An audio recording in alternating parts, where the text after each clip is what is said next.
Thomas Green stared at the framed photograph on his office wall. His father, Richard, standing proudly in front of Green's Hardware the day it opened in 1978.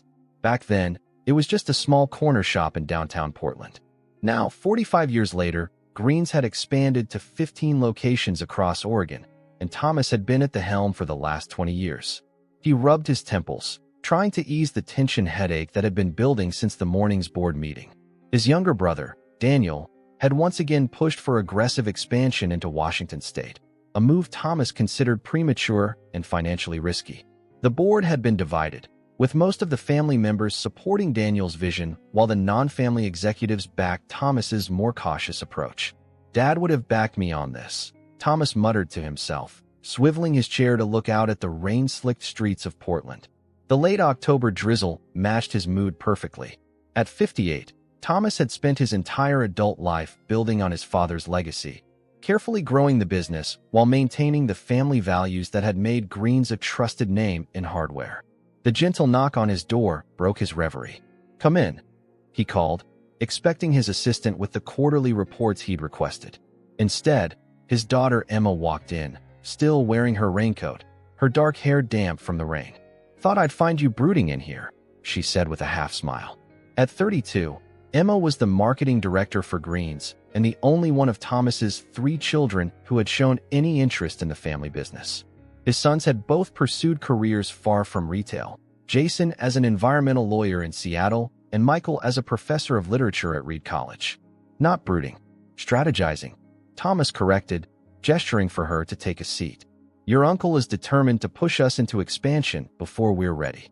Emma hung her coat on the rack and sat across from her father. "I know. I was there, remember?"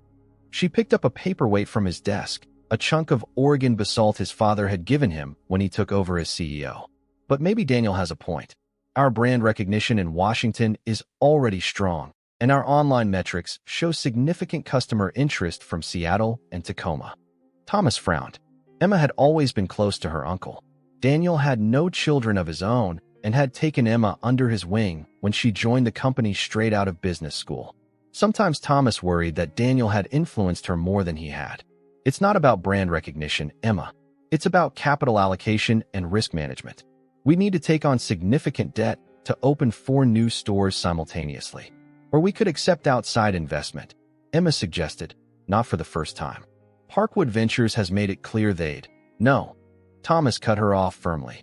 "Your grandfather built this company from nothing. Your great-grandfather lost everything in the Depression because he gave up controlling interest in his farm. We are not diluting family ownership." The tension in the room thickened. Thomas could see the frustration in Emma's eyes, the same look his brother had given him earlier in the boardroom, the same look his own father had given him decades ago when Thomas had suggested modernizing their inventory system. "Dad, we can't keep running this company like it's 1985, Emma said, her voice softer but no less determined. "The market is changing. Home improvement chains like Portland Build are eating into our market share because they're innovating faster than we are." Thomas stood up and walked to the window. The Green's Hardware sign reflected in the wet pavement below, the green and gold lettering of familiar comfort. "Your uncle put you up to this, didn't he?" Emma sighed. "Nobody put me up to anything. I've been saying this for months. So has Jason, by the way, even though he's not involved in day-to-day operations." That surprised Thomas. Jason rarely involved himself in business discussions during family gatherings. "You've been talking to your brother about this?" "We all talk, Dad. All of us except you." Emma's words stung more than she probably intended. "Look, I know you've dedicated your life to Greens. We all respect that.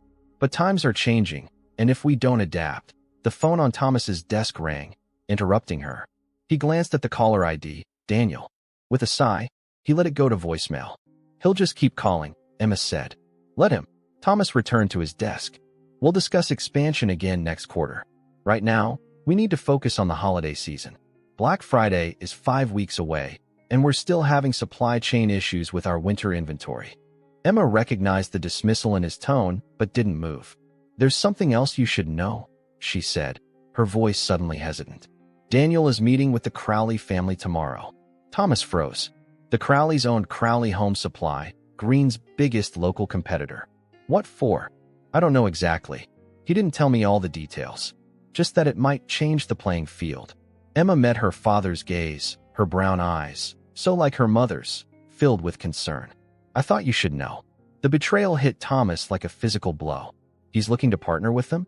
Behind my back, the thought of his own brother reaching out to their oldest competitors made his stomach turn. The Crowleys and Greens had been rivals since Richard Green opened his first store across from Jim Crowley's hardware shop in Southeast Portland. I don't know if it's a partnership, Emma said carefully. But whatever it is, it doesn't feel right that he didn't tell you. Thomas sat heavily in his chair. No, it doesn't. He thought of their father, of how Richard Green had instilled in both his sons the importance of family loyalty above all else. What would he think of Daniel's actions now? What are you going to do? Emma asked. Thomas picked up the phone. I'm going to find out what my brother is up to. He dialed Daniel's number, his heart pounding with a mixture of anger and dread. As the phone rang, he glanced again at his father's photograph, the proud smile, the hopeful eyes that had never foreseen the fractures that would form in the family he'd built his dream upon. When Daniel answered, Thomas kept his voice steady. We need to talk, he said simply. Now. Daniel arrived at Thomas's office 40 minutes later, rainwater dripping from his umbrella onto the carpet. Unlike his older brother who typically wore dress shirts and ties, Daniel preferred a more casual approach. Dark jeans, a charcoal sweater, and the perpetual 5 o'clock shadow that made him look younger than his 53 years. You summoned me? Daniel's tone was light, but the tension between them was palpable. Emma had quietly excused herself when the receptionist announced Daniel's arrival, squeezing her father's hand as she left. Sit down, Thomas said, gesturing to the chair across from his desk. I hear you're meeting with the Crowleys tomorrow. If Daniel was surprised by Thomas's knowledge, he didn't show it. He placed his umbrella in the stand by the door and settled into the chair. News travels fast. Not fast enough, apparently. Were you planning to tell me before or after you met with our biggest competitor? Daniel held his brother's gaze. After, when I had something concrete to share. Thomas leaned forward, his hands clasped tightly on the desk. What exactly are you hoping to accomplish, Dan? A merger? A buyout? What? I'm exploring options. Daniel's calm demeanor only fueled Thomas's frustration. Jack Crowley approached me last week. He's ready to retire, and his kids aren't interested in taking over. He's looking to sell. The revelation landed heavily in the room. Crowley Home Supply had been Green's Hardware's main competitor for decades. Acquiring them would eliminate their biggest local rival and give Green's immediate access to 4 prime retail locations in Portland and its suburbs. And you didn't think this was something the CEO should know about? Thomas tried to keep the hurt from his voice. Daniel sighed. I was going to bring it to you once I had more details. I didn't want to get your hopes up if it wasn't feasible. My hopes up, Thomas repeated incredulously. Since when have I ever been excited about rapid expansion? You know my position on growth. Yes, I do, Daniel said, a hint of exasperation creeping into his voice. Slow and steady. Minimize debt. Preserve the family legacy. I've heard it all before, Tom. But this isn't just about expansion, it's about opportunity. If we don't move on this, Portland Build or another chain will. The landscape is changing whether you like it or not. Thomas stood up and walked to the credenza where a carafe of water sat. He poured 2 glasses, handed one to Daniel, and returned to his seat. When he spoke again, his voice was quieter. Why do you always push so hard, Dan? Dad built this company to last, not to conquer the world. Daniel took a sip of water before responding. Dad built this company so his sons would have something of value, something that could support their families and grow with time. But he also adapted to changes in the market. Remember when he added the garden section in '85? The power tool rentals in '92? He wasn't afraid to evolve. There's a difference between evolution and revolution, Thomas countered. What you're proposing would fundamentally alter the company, and taking on the level of debt needed to acquire Crowley's and expand into Washington simultaneously. It's reckless. Daniel placed his glass on the desk with a little too much force. What's reckless is watching our market share erode year after year while you cling to outdated business models. We lost 8% to Portland Build last year alone. Emma's marketing initiatives have helped, but they can't compensate for our lack of strategic growth. The mention of Emma brought a new tension to the conversation. Speaking of my daughter, it seems she's become quite the confidant to you. Feeding her information before your own brother? Daniel's expression darkened. Emma is sharp, forward-thinking, and passionate about this company. She deserves to be included in strategic discussions. She's also my daughter, Thomas said pointedly. And your heir apparent, whether you've acknowledged it or not. Daniel leaned forward. Have you even talked to her about succession planning? Or are you avoiding that conversation like you avoid every difficult discussion about the future? The accusation stung because there was truth in it. Thomas had been putting off formal succession discussions, partly because it forced him to confront his own mortality and partly because of the complicated dynamics between his children. Emma was clearly the most interested and qualified to take over, but promoting his only daughter over his sons felt like a potential source of future conflict. My succession plans are none of your business, Thomas finally said. They absolutely are my business, Daniel shot back. I own 30% of this company. I've dedicated my life to it, just like you have. But unlike you, I don't have children to pass my shares to. So whoever takes over from you will effectively be controlling my financial legacy as well. This was the heart of their conflict, the intersection of family and business, of personal legacies and shared history. Thomas had never considered how Daniel's lack of heirs affected his perspective on the company's future. I didn't realize you'd been thinking about it that way, Thomas admitted. There's a lot you don't realize, Daniel said, some of the fire going out of his voice. He hesitated, then continued. There's something else you should know before I meet with the Crowleys. Something Dad told me before he died. Thomas felt a chill run through him. Their father had passed away 8 years ago after a brief battle with pancreatic cancer.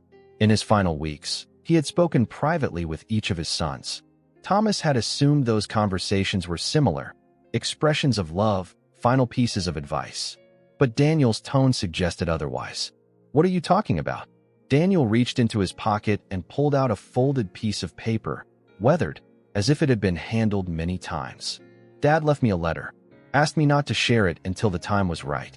And now is suddenly the right time? Thomas couldn't keep the skepticism from his voice. With the Crowley meeting tomorrow?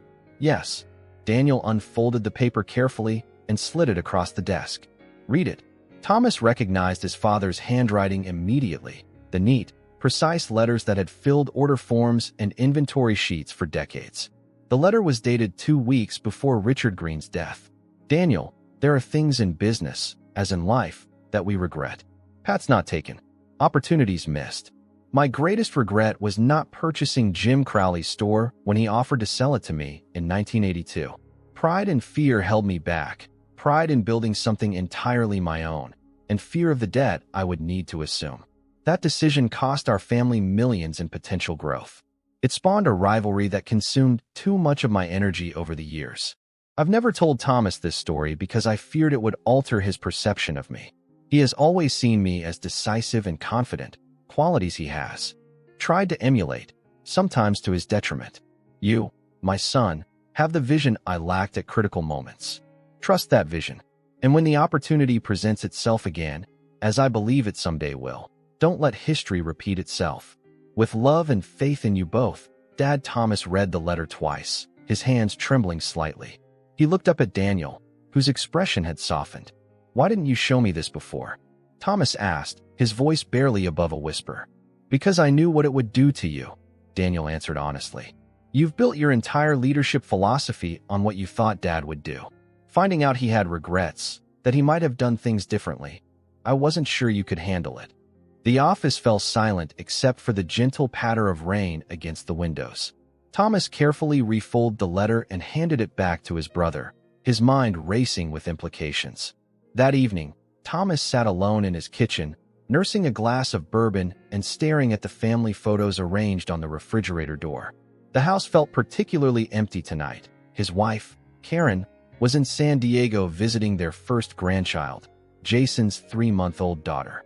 The revelation from Daniel's letter had left him unmoored, questioning decisions he'd made over 2 decades of leadership. The doorbell rang, pulling him from his thoughts. He wasn't expecting anyone. Through the peephole, he saw Emma standing on the porch, holding a bag of takeout from Chang's, their favorite Chinese restaurant. Despite his mood, Thomas felt a small smile tug at his lips. Thought you might not bother with dinner, Emma said when he opened the door. She held up the bag. Kung Pao chicken and pot stickers. The comfort food special. You didn't have to do that. Thomas stepped aside to let her in. I know. That's why it counts. She headed straight to the kitchen and began unpacking containers. Plus, I figured we should talk without Uncle Daniel or company politics getting in the way. Thomas grabbed plates from the cabinet. You knew about the letter, didn't you? Emma nodded, not looking up as she scooped rice onto the plates. He showed it to me last year, after the board rejected his proposal to invest in the e-commerce overhaul. Another piece of information kept from him. Thomas felt a familiar frustration rising. Is there anything else the two of you have been discussing behind my back? Emma finally met his gaze, her expression serious. Dad, this isn't about going behind your back. It's about trying to find ways to move forward when you shut down every suggestion for change. They sat at the kitchen island, the steam from the food rising between them like a fragile barrier. Thomas picked at his chicken, his appetite diminished. I've always done what I thought was best for the company. For the family. I know that, Emma said gently. But so has Uncle Daniel. You're both trying to protect what Grandpa built, just in different ways. Thomas took a sip of bourbon, letting the warmth spread through his chest. Your grandfather was my hero. I modeled my entire approach to business on what I thought he would do. He shook his head. Now I find out he had regrets, that he might have done exactly what Daniel's been pushing for all these years. Does that really change anything? Emma asked. Grandpa was human. He made choices, some better than others. So have you. Thomas considered her words. The difference is, your grandfather built something from nothing. He earned the right to his mistakes. I inherited a successful company. My job was to protect it, to ensure it would be there for you and your brothers. Emma put down her fork. Dad, I need to ask you something, and I need you to be honest. She took a deep breath. Are you keeping Green small because that's what's best for the business, or because it's what you can control? The question landed like a slap. Thomas's first instinct was to dismiss it, but something in his daughter's earnest expression made him pause and consider. Had fear been driving his decisions all these years? Not fear of debt or market conditions, but fear of losing grip on what his father had entrusted to him? I don't know, he finally admitted. Maybe both. Emma reached across the table and squeezed his hand. For what it's worth, I think you've been an amazing steward of Grandpa's legacy. But legacies aren't meant to be preserved like museum pieces. They're meant to grow. Thomas felt a strange mixture of pride and melancholy hearing his daughter speak with such wisdom. When did you get so insightful? He asked, managing a small smile. Must be those green genes, she replied with a wink. Then her expression grew serious again. Dad, there's something else you should know about the Crowley situation. Thomas braced himself. What is it? Portland Build has already made an offer. If they acquire Crowley's 4 locations, they'll have more stores in Portland than we do. We'd be playing defense in our own hometown. The news landed heavily. How do you know this? Jack Crowley's daughter Lisa was my roommate in college, remember? We've stayed in touch. She called me yesterday to give me a heads up. Thomas pushed his plate away, his mind racing. The competitive landscape would shift dramatically if their largest rival was absorbed by a national chain. Greens would be caught in a pincer movement, squeezed from above by big box stores and from below by specialty retailers. Why didn't you tell me this immediately? He asked, unable to keep the accusation from his voice. Emma's patience seemed to finally wear thin. Because I've been trying to tell you things for years, Dad. About market trends, about customer preferences, about our aging systems. You listen politely, and then go right back to doing things the way they've always been done. Her voice cracked slightly. Do you have any idea how frustrating that is?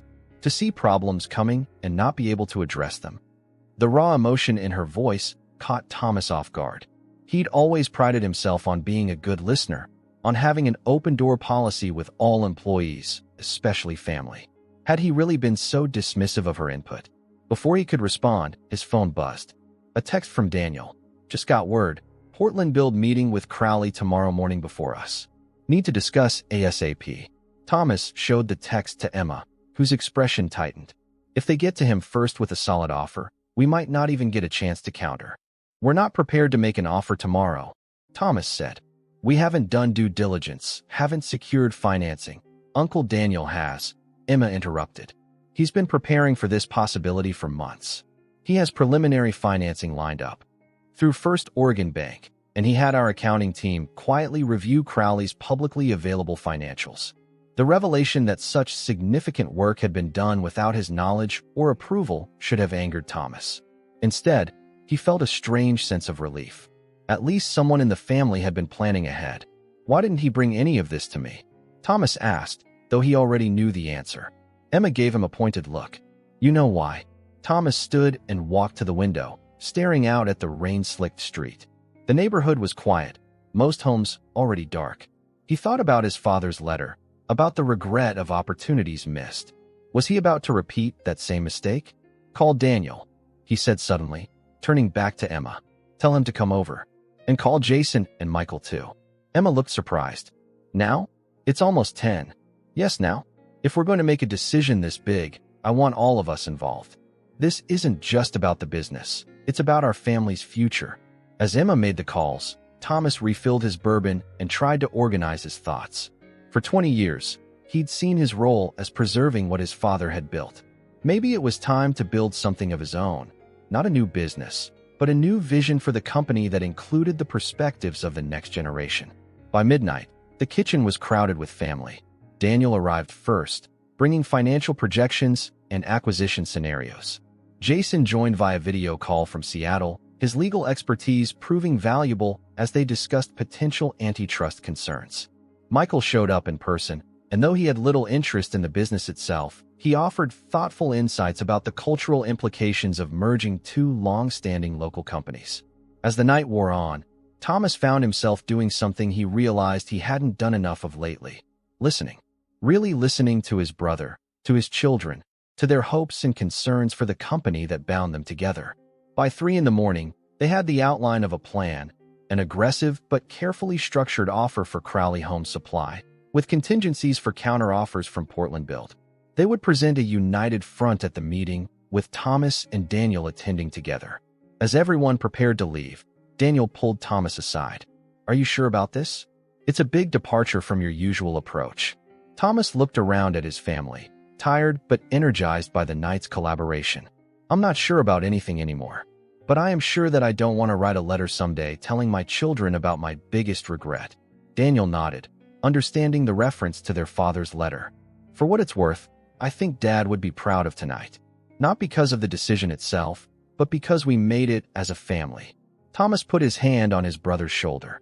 We haven't always seen eye to eye, Dan, but I've never doubted that you love this company as much as I do. Different visions, same heart, Daniel replied with a tired smile. As Emma hugged her father goodbye, she whispered, whatever happens tomorrow, we're in this together.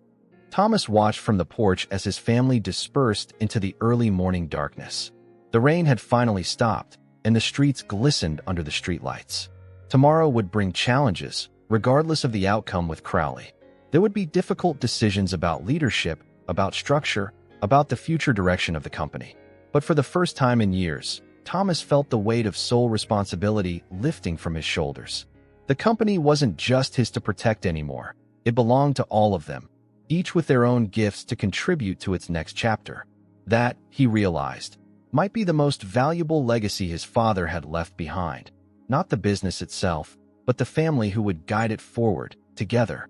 Thomas adjusted his tie as he and Daniel waited in the lobby of the Crowley Home Supply headquarters, a modest 2-story building in northeast Portland that had been the company's home base for over 40 years. Despite only 3 hours of sleep, Thomas felt surprisingly alert, buoyed by a combination of adrenaline and the sense of renewed purpose that had emerged from last night's family meeting. Nervous? Daniel asked, glancing at his brother's fidgeting hands. Not nervous. Just ready, Thomas replied. He caught their reflection in the glass doors, 2 middle-aged men in dark suits, the family resemblance unmistakable despite Daniel's trimmer frame and Thomas's graying temples. Did you tell Crowley we're coming together? Daniel nodded. Called him first thing this morning. I think he was relieved, actually. He's always respected you. Before Thomas could respond, a receptionist approached. Mr. Crowley will see you now, she said, leading them down a hallway adorned with photos chronicling the history of Crowley Home Supply. Jack Crowley as a young man cutting the ribbon on his first store, Jack with his 3 children at various company events, promotional photos from different decades showing the evolution of home improvement trends. The office at the end of the hall was spacious but unpretentious, much like Jack Crowley himself. At 72, he still cut an imposing figure, tall and broad-shouldered with a full head of white hair. He rose from behind his desk when they entered, extending his hand first to Thomas, then to Daniel. "The Green brothers," he said with a hint of amusement. "Never thought I'd see the day you two walked into my office together." "Desperate times," Thomas replied with a wry smile. Crowley gestured to the sitting area near the window. "Let's talk comfortably. Sarah's bringing coffee." As if on cue, his daughter, a woman in her mid-40s with her father's height and direct gaze, entered with a tray. Once they were settled with coffee, Crowley got straight to the point. "I assume Daniel's told you why I reached out." Thomas nodded. "He has. And we understand Portland Build has already made an offer." Crowley's eyebrows rose slightly. News travels fast in this town. He took a sip of coffee before continuing. "Yes, they made an offer. A good one, on paper at least. We're scheduled to meet again in 3 hours." He studied Thomas carefully. "But before I make any decisions, I wanted to give Richard's boys a chance. Our families have been competitors for a long time, but there's always been respect there." "We appreciate that, Jack," Thomas said sincerely. He glanced at Daniel, who gave him an encouraging nod. "We've prepared an offer that we believe is fair and honors the legacy you've built." Daniel reached into his briefcase and pulled out a folder, handing it to Crowley. "The headline number is comparable to Portland Build's offer, but we're proposing something they can't. A structured transition that keeps the Crowley name and preserves jobs." Jack opened the folder and began reviewing the documents inside. His daughter leaned over his shoulder, her expression neutral but attentive. The room was silent except for the occasional rustle of paper. Thomas watched Jack's face carefully. The older man had been his father's chief rival for decades, but there had always been a certain code between them, an understanding that they were both local businessmen with deep roots in the community. Portland Build, with its corporate headquarters in Chicago, didn't share that connection. Finally, Jack looked up. "You're offering to keep our key management team?" "Yes," Thomas confirmed. "For a minimum of 3 years. We'd also maintain the Crowley brand for the existing stores during that transition period. And this board's seat." Jack tapped the paper. "For Sarah," Daniel explained, nodding toward the daughter. "We believe having Crowley representation at the governance level would help ensure a smooth integration and honor your family's legacy." Sarah Crowley, who had been silent until now, leaned forward. "And what happens after the 3-year transition? What's your long-term vision?" It was the question Thomas had been preparing for all morning. "Honestly, we see this as more than just an acquisition. It's an opportunity to reimagine what a local, family-owned home improvement business can be in today's market." He found himself speaking not just as the cautious CEO, but with some of the vision that had animated their late-night family discussion. Portland Build and other chains have advantages in purchasing power and technology, but they can't match our local knowledge and community relationships.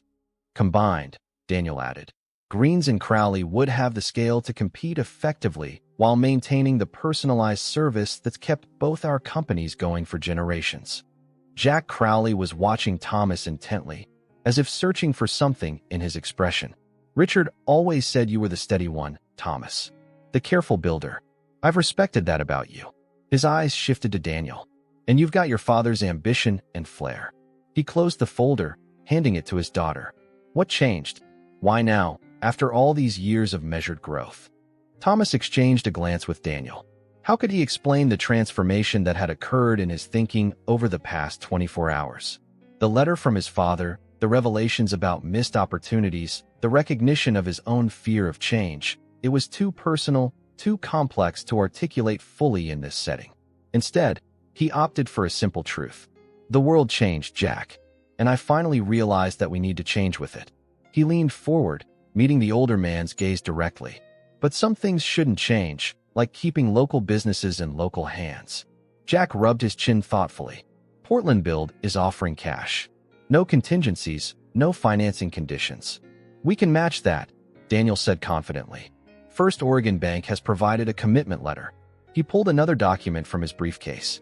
"The funds would be available within 30 days of signing." Sarah whispered something to her father, who nodded in response. Then Jack stood, prompting everyone else to rise as well. "I need to discuss this with my family. Portland Build is coming at 11. He extended his hand to Thomas. "I'll let you know our decision by the end of the day." As they shook hands, Thomas felt a connection with the older man. a mutual understanding of what it meant to build something lasting, to be responsible for a family legacy. Whatever you decide, Jack, I respect what you've built here. Jack's firm grip tightened slightly. It's not just about the money, you know. It's about knowing your life's work is in good hands. Thomas nodded. I do know. As they left the Crowley building, Thomas and Daniel walked in silence to the parking lot. The morning had warmed considerably, the clouds breaking to reveal patches of blue sky, a rarity in Portland this time of year. We did our best, Daniel said finally, stopping beside his car. The offer is solid. If they're making a purely business decision, we should win. But it's not purely business, Thomas replied, thinking of Jack's parting words. Not for someone like Crowley. Daniel checked his watch. I have to get back to the office for a call with our Seattle real estate broker. He hesitated, then added, You know, whatever happens with Crowley, things can't go back to the way they were. The family's engaged now. Emma, Jason, even Michael has opinions about the company's direction. Thomas leaned against his car, suddenly feeling the weight of his sleepless night. I know, and that's good. He looked at his brother, really looked at him, perhaps for the first time in years. I've been holding too tightly to the reins, Dan, thinking I was the only one who could protect Dad's legacy.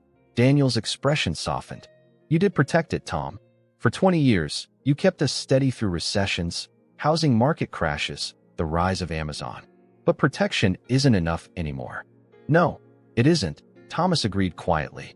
We need to grow, to evolve. He straightened up and opened his car door.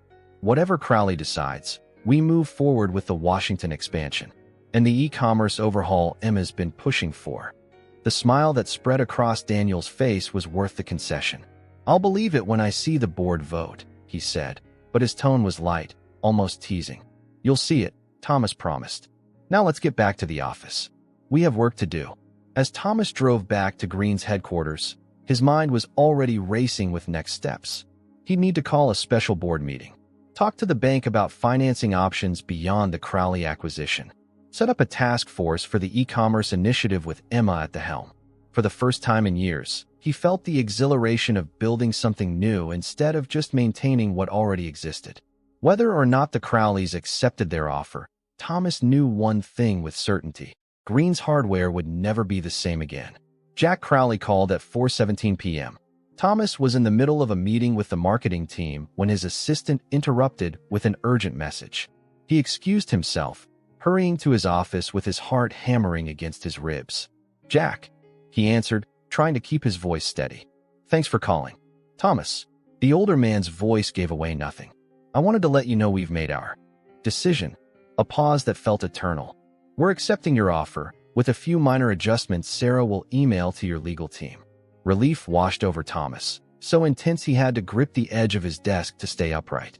Thank you, Jack. I promise you won't regret this. I better not, Jack replied, but Thomas could hear the smile in his voice. Portland Build wasn't happy.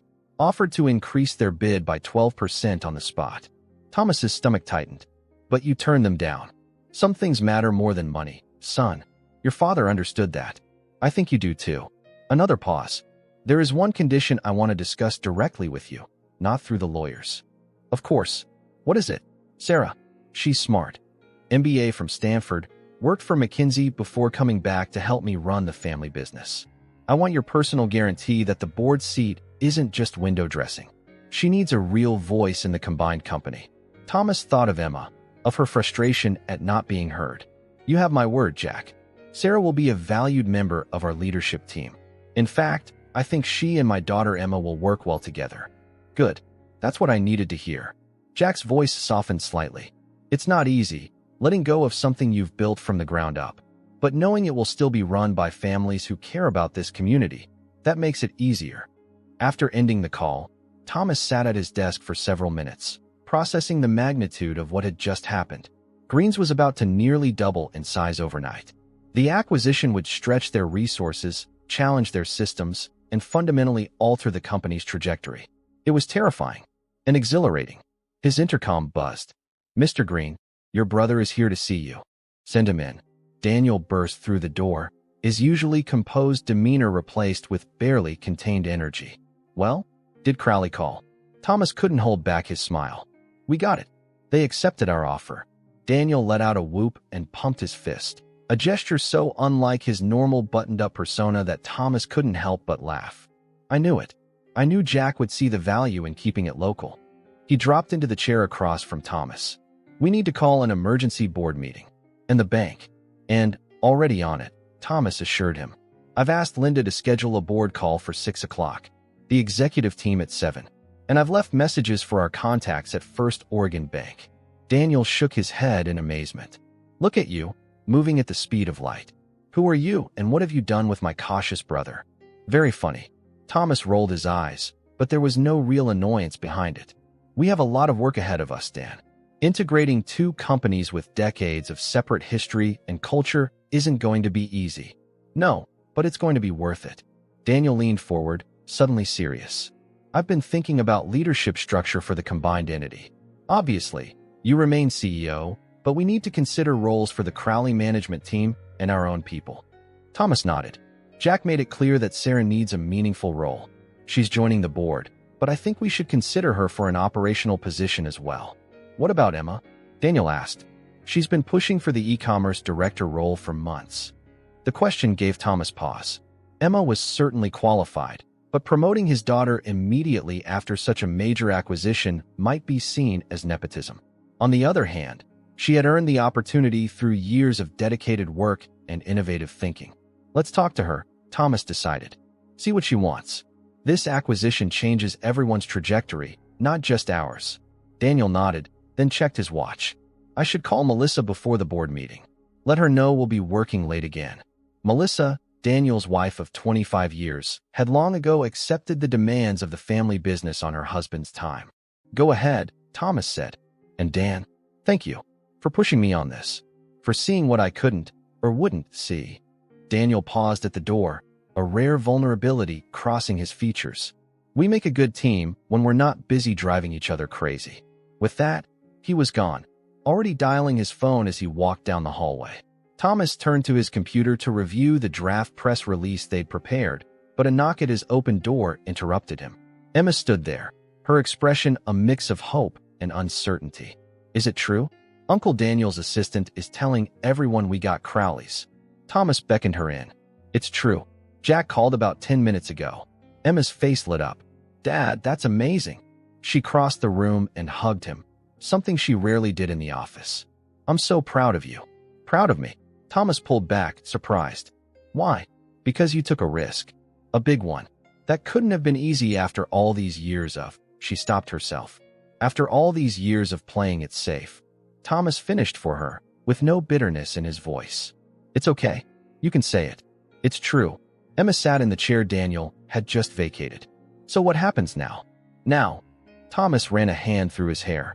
Now we figure out how to merge two companies with nearly 100 years of combined history. How to honor both legacies while building something new. He studied his daughter's eager expression. Which brings me to something I wanted to discuss with you. The e-commerce director position. Emma straightened in her chair. You're finally creating the role? Yes, and I think you'd be perfect for it. Thomas held up a hand before she could respond. But I want you to think carefully before accepting. Taking a leadership role right now means long hours, intense scrutiny, and difficult challenges.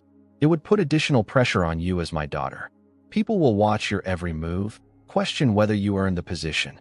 Emma's expression hardened slightly. I've been dealing with that my entire career, Dad. Being a green has never been easy in this company. Too many assumptions about why I'm here or what I want. Her voice softened. But I love this business. I believe in what we do. And I have ideas that could help us thrive in the digital age. Thomas felt a swell of pride. I know you do. That's why I'm offering you the position. He paused. But there's something else you should know. Sarah Crowley will be joining the board and taking a senior role in the company. I'm thinking of making her chief operating officer. The daughter, Emma said thoughtfully. I've heard she's brilliant. Harvard Business Review published her article on supply chain resilience last year. Stanford, actually. MBA. Former McKinsey consultant. Emma whistled softly. Impressive. Do you think she'll accept? I hope so. We need her expertise, especially during the transition. Thomas hesitated, then added, you two would be working closely together. The e-commerce strategy needs to align with our overall operations. I can handle that. Emma said confidently. Then she tilted her head, studying her father. You're really doing this, aren't you? Bringing in new blood, shaking things up. Thomas smiled ruefully. Sometimes even old dogs can learn new tricks. You're not that old, Dad. Tell that to my back after I spent last night hunched over financial projections until 3 a.m. He glanced at the clock. I need to prepare for the board call. But Emma. He waited until she met his gaze. I want you to know that whatever happens with your career here, whether you take this role or eventually decide to do something else entirely, I'm proud of you. Not because you're following in my footsteps, but because you're blazing your own trail. Emma's eyes shimmered with unexpected emotion. Thanks, Dad. She stood to leave, then hesitated. Have you told Mom about the acquisition yet? Thomas grimaced. Not yet. I should call her before she hears it from someone else. Good luck with that, Emma said with a knowing smile. Karen Green had a sixth sense for when her husband was keeping things from her, even from 3 states away. After Emma left, Thomas picked up his phone and dialed his wife's number. As it rang, he gazed out his office window at the Portland skyline. The city had changed so much since his father opened that first small hardware store. New buildings rose where old warehouses once stood. Tech companies occupied spaces that had housed lumber mills and manufacturing plants. Change was inevitable, sometimes gradual, sometimes sudden. Thomas. Karen's voice came through the speaker. Is everything okay? You never call in the middle of the workday. Everything's fine, he assured her. Better than fine, actually. I have some big news. As he began to explain the Crowley acquisition, Thomas felt a sense of rightness settle over him. The path ahead would be challenging, full of difficult decisions and inevitable missteps. But for the first time in years, he was looking forward to the journey rather than fearing it. Green's Hardware, and the family behind it, was evolving, and Thomas was finally ready to evolve with it. 6 months later, Thomas stood at the podium in the renovated community room of what had once been Crowley's flagship store in Southeast Portland. Now, newly branded as Green and Crowley Home Center, the space buzzed with energy as employees from both companies mingled over coffee and pastries. The morning light streamed through the tall windows, illuminating the new signage with its combined logo, the familiar Green's Hardware hammer crossed with Crowley's signature wrench. Today marks not just the completion of our merger, Thomas said, addressing the crowd, but the beginning of a new chapter for our companies and for Portland. He spotted Jack Crowley in the back of the room, standing tall despite his years, nodding in approval. For over 4 decades, Greens and Crowleys competed to be your neighborhood hardware store. Now, together, we're stronger, more innovative, and better positioned to serve this community for generations to come. Applause rippled through the audience. Thomas glanced at his notes, then set them aside. I want to speak from the heart for a moment. Change isn't easy. I know that better than most. A knowing chuckle spread through the crowd. Thomas's resistance to change had been legendary within Greens. But sometimes the most important growth happens when we step outside our comfort zones. When we're willing to reimagine what's possible. From the front row, Emma gave him an encouraging smile. Beside her sat Sarah Crowley, who had indeed accepted the COO position and had proven herself an invaluable partner during the transition. The two women had formed an unexpected alliance, combining Emma's digital marketing expertise with Sarah's operational acumen to accelerate the company's transformation. I'd like to invite my brother Daniel to join me, Thomas continued, gesturing to where Daniel stood near the side of the stage. None of this would have been possible without his vision and persistence. Daniel approached the podium, and Thomas stepped aside to make room for him. The symbolism wasn't lost on the longtime employees, the Green brothers sharing the spotlight, presenting a united front after years of boardroom tensions. Thank you, Thomas, Daniel began. When we started discussions about this merger, many people thought it couldn't be done. 2 family companies with such deep histories coming together without losing what made them special. He surveyed the room. But here we are, 6 months in, and I'm proud to announce that not only have we retained 100% of our store managers across both brands, but we've actually added 23 new positions as part of our expansion. This drew enthusiastic applause, especially from the former Crowley employees who had feared job cuts. And now, Daniel continued, I'm excited to introduce our e-commerce initiative, which officially launches today. He gestured toward Emma. Led by our e-commerce director, Emma Green. This platform will allow customers to shop our full inventory online, with same-day pickup at any of our 19 locations throughout Oregon and Washington. Emma stood and gave a small wave, her professional demeanor betraying just a hint of pride. Thomas felt his chest tighten with emotion. His daughter had exceeded every expectation over the past 6 months, working tirelessly to build a digital presence that maintained the personal touch both companies were known for. After Daniel finished outlining the e-commerce features, Thomas returned to the podium. Before we cut the ribbon on our newly renovated space, there's one more announcement I'd like to make. He paused, catching Daniel's eye briefly. They had discussed this moment extensively, and while his brother had initially had reservations, he had ultimately supported Thomas's decision. For 45 years, Green's Hardware has been led by a Green. First my father, Richard, and then myself. Today, I'm announcing the first phase of our leadership succession plan. A murmur rippled through the audience. Effective immediately, I will be transitioning to executive chairman, focusing on strategic direction and community engagement. Thomas could see the surprise on many faces. He was only 58, and most had expected him to remain CEO for years to come. Daniel Greenwell assumed the role of CEO, bringing his innovative vision and growth mindset to the daily operations of our combined company. The room erupted in applause as Daniel stepped forward again, looking genuinely moved. The brothers shook hands, then embraced, a rare public display of affection that signaled the depth of their reconciliation. When the noise died down, Thomas continued. Additionally, Sarah Crowley will be promoted to President and Chief Operating Officer, overseeing all store operations and supply chain management. Sarah, typically composed, appeared momentarily stunned before recovering with a gracious nod. Jack Crowley beamed from the back of the room, pride evident in his stance. And finally, Thomas concluded, Emma Green will join our executive leadership team as Chief Marketing and Digital Officer, expanding her role beyond e-commerce to include all customer experience initiatives. As the ceremony transitioned to the ribbon cutting and reception, Thomas found himself surrounded by well-wishers, longtime employees, vendors, and community partners. Karen had flown in from San Diego for the occasion and stood by his side, her hand warm in his. "How does it feel?" she asked quietly. "Surprisingly good," he admitted. "Like setting down a heavy suitcase I've been carrying for 20 years. She squeezed his hand. "Your father would be proud of both of you." Thomas glanced across the room where Daniel was engaged in animated conversation with the mayor and several city council members. His brother had always been better at the public-facing aspects of leadership, the networking, the vision casting. Thomas had preferred the behind-the-scenes work of building systems and ensuring financial stability. Now each of them would be playing to their strengths. Mr. Green, a young man in a green and Crowley uniform, approached tentatively. "I just wanted to say thank you. I worked for Crowley's for 6 years, and we were all worried when we heard about the merger. But you've kept your promises. It means a lot." Thomas thanked him, feeling a surge of satisfaction. The transition hadn't been without challenges, integrating inventory systems, aligning company cultures, managing the logistics of rebranding. But they had prioritized people at every step, just as they'd promised Jack. Later, as the crowd began to disperse, Thomas found himself standing alone in the newly renovated electrical department.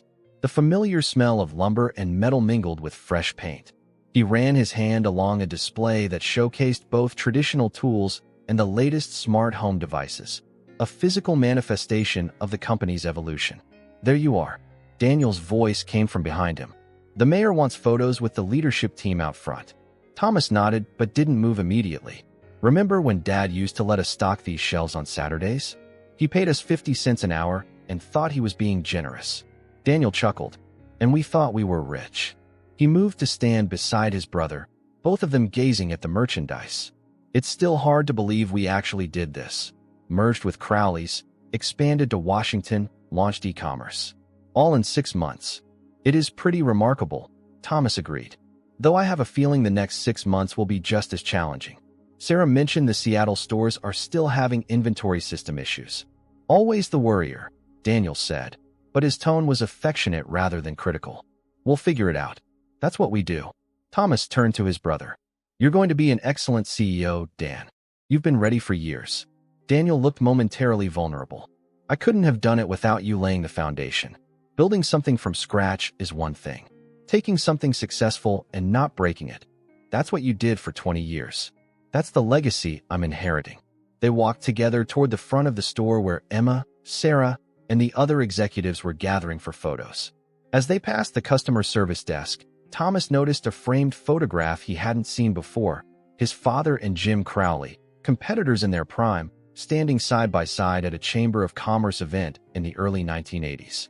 Sarah found that in her father's office, Daniel explained, following his gaze.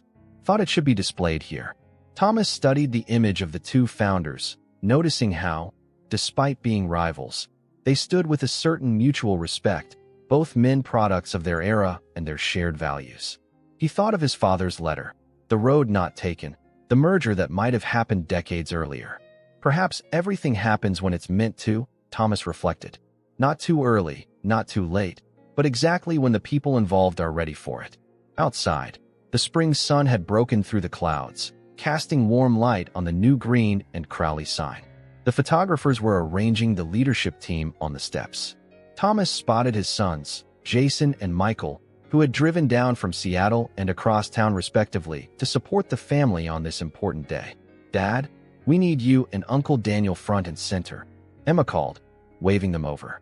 As Thomas took his place beside his brother, surrounded by family, colleagues, and a business reborn, he felt an unexpected sense of lightness.